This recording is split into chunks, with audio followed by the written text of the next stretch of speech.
Então, esse acompanhamento gestacional, tem alguma coisa também que a gente não tenha falado que é importante? Uma coisa que tem que ser uma preocupação do obstetra, né, Carol, é assim, embora por vezes, quando a gente atende pacientes muito jovens, já na adolescência, né, desde o momento da menarca, que é a data da primeira menstruação, né? Menarca se chama? Menarca. Não Isso. conhecia o termo. Menarca. E então a gente já começa a atender, como ginecologista, as mulheres já nos extremos, né, da vida reprodutiva e o início da vida reprodutiva ali, né? Hoje está uma média de 11, 12 anos, né? As meninas já ficam mocinha, né? Já começam a menstruar e essa idade ela vem caindo cada vez mais. Nossa. Não sabia também. Sim, historicamente a menarca ela acontecia bem mais tarde, Bem mais né? tarde. Décadas atrás ela acontecia por volta dos 15, depois foi diminuindo gradativamente e se estima, né, que nos próximos 10 anos ela vai acontecer ainda mais cedo ainda, né? Com 9 anos, Meu né? Deus! E às vezes até menos, né? Então são questões ambientais, é multifatorial na verdade, né? As causas disso, né? Multifatorial, tem a ver com hábitos alimentares, tem a ver com o nível de estresse que a gente vive hoje na sociedade e tantas outras coisas.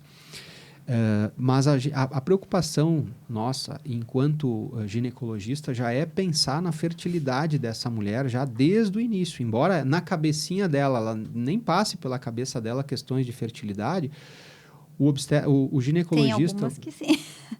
Mas na adolescência Não. já não é tão comum, a menos que ela se preocupe em não engravidar, né? Porque é uma preocupação que a menina vai no ginecologista geralmente já para tirar suas dúvidas, né? Já começa a namorar, já vai Mas atrás deixa eu te pedir, doutor, quando a mulher é mãe muito nova, né? Por exemplo, eu já tive casos de fotografar meninas de 14 anos que já tinham bebês. Sim, né? sim. Nesse caso, tem riscos para o bebê, tem riscos para ela, por ser tão cedo, né? Tem, com certeza. Fisiologicamente já é. A classificação também é uma gestação de risco, de alto risco, né? Gestantes que tenham menos de 16 anos já são gestantes de alto risco. Nossa. Por uma questão fisiológica, estrutural, psicológica.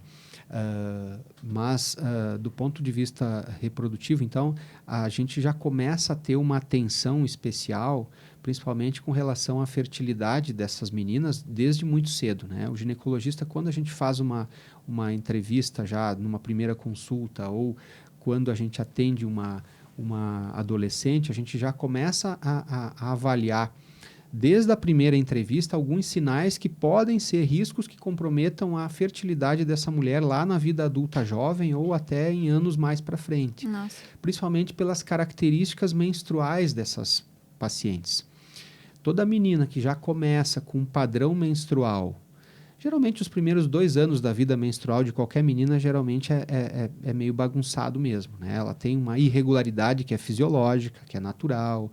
Por vezes pode ter um fluxo menstrual um pouquinho mais intenso aqui e ali. Mas quando os anos vão passando e essa adolescente ela tem um padrão menstrual que destaca ela das coleguinhas na escola, das primas, das amigas, ou seja, ela é uma menina que ela sofre mais com o período menstrual, a gente já tem que abrir o olho. A gente já tem que ficar alerta já. E o ginecologista ele já tem que ter a sensibilidade de se preocupar com isso.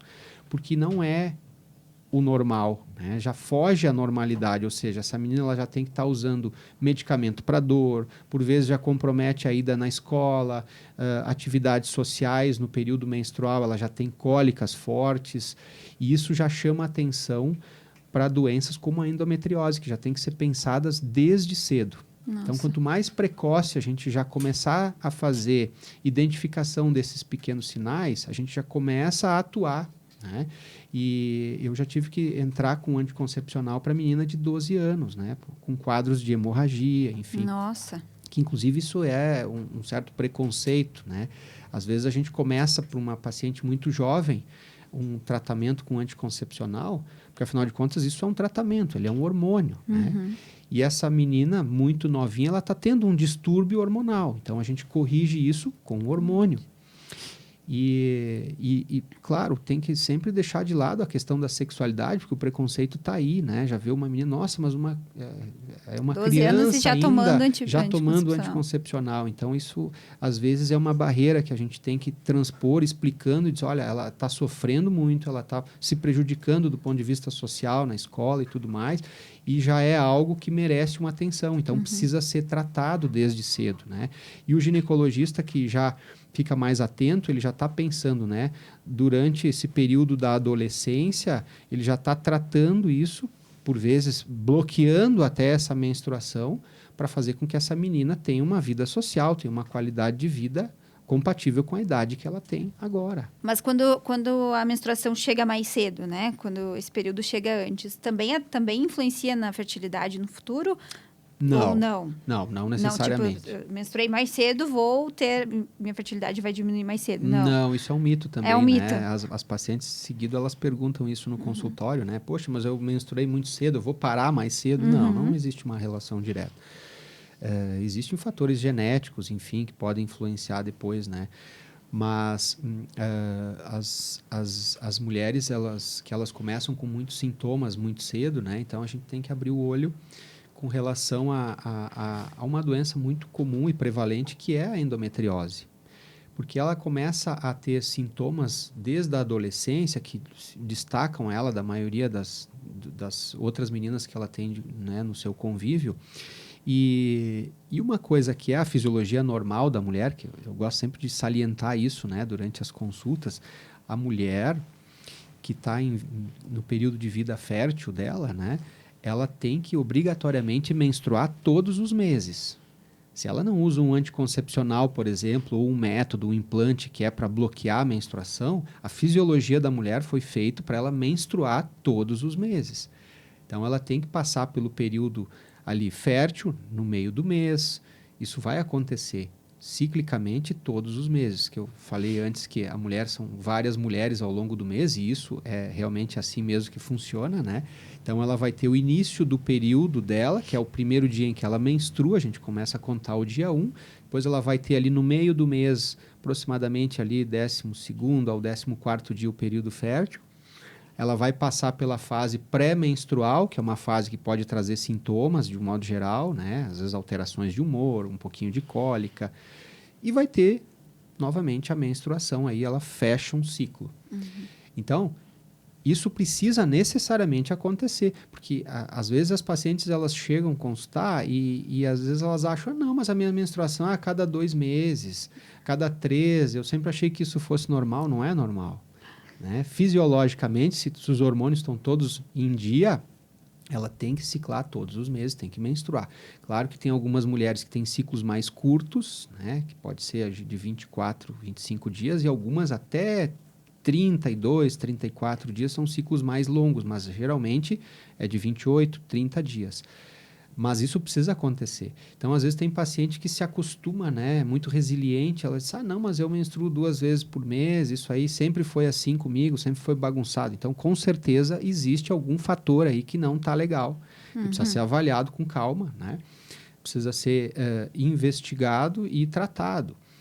E aí entram as causas disso tudo, né? A endometriose também entra nesse contexto, principalmente quando a gente tem uma menstruação que é irregular, que é bagunçada, que é muito sofrida para a paciente, muito sintomática, ela sofre com cólica, às vezes não consegue ir na academia naquele período pré-menstrual, às vezes ela tem, que é um sintoma muito comum, dores também na vida sexual dela com o parceiro, né?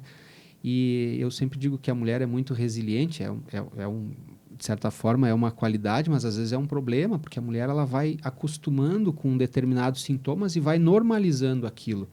Acha que é normal. E ela acha que aquilo é normal, que é assim mesmo, né? Às vezes ela não tem muita... ela não se sente muito à vontade de comentar isso, né? Até com pessoas do seu convívio familiar, com amigas. E o ginecologista ele tem que instigar isso, né? Tem que fazer parte obrigatoriamente da entrevista ginecológica. Olha, como é que é, tu sente dor, como é que é o teu padrão menstrual, né? E além da endometriose, a gente tem uma outra doença muito prevalente, que são a doença dos ovários policísticos, a síndrome dos ovários policísticos também, que é muito comum, é uma causa de dificuldade de engravidar. É também. É também. Uhum. Então, na verdade, é um problema metabólico, né?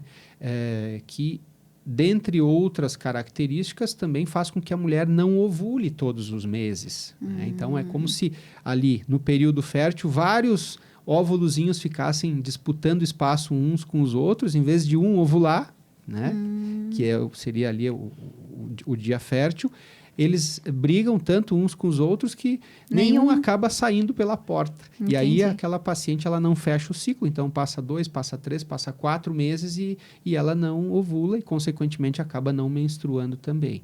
Então, Mas acontece o contrário também nessa síndrome de menstruar muito mais do que deveria ou não? Só não menstruar? nos ovários policísticos, normalmente, é a ausência da menstruação por meses, né?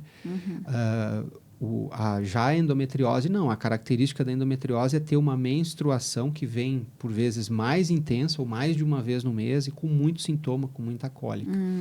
Então, o ginecologista ele já tem que se atentar para isso desde uma fase muito precoce. E quanto mais precoce a gente conseguir identificar esses sinais e já fechar diagnóstico, e hoje o diagnóstico ele já é fechado com critério clínico, inclusive, né, sabendo ali as características, né, de uma menstruação dolorida, de dor na relação, a gente praticamente já fecha, a gente já começa a tratar isso de uma forma muito precoce. Quanto mais cedo a gente fizer diagnóstico e tratar, mais a gente vai conseguir preservar e orientar da melhor maneira possível essa futura mamãe a planejar a vida dela, planejar, né, a questão da maternidade, para que também não seja numa fase muito tardia.